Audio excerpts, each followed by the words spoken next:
এই সব জমি তুই করছিস, আমার জন্য এইটুকানি রেখে দিচ্ছিস, তাও তুই আইল কেটে নিয়ে নিচ্ছিস। আমি বাপের বড় ছেলে, আমি সব করবো, এটুকানো নিয়ে নেবো, তোর কোনো সমস্যা? আজকে আমি নিয়ে আসছি, আজকে একটা ফয়সাল্লা হয়েই যাবে। তুই যা, যার পারিস নিয়ে গিয়ে যা।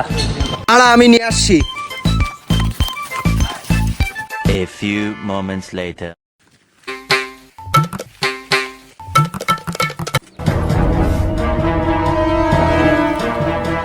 আমি নিয়ে আইছি, এবার যা করবে সব আমিন করবে।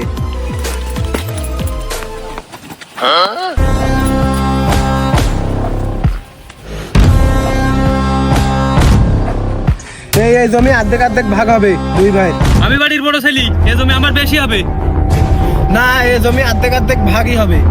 না হবে না, জমি আমার বেশি দেওয়া লাগবে। এই জমি সমান ভাগই হবে। যতই আমাকে গন্ডগোল হোক, তুই আমার ভাই মারলি।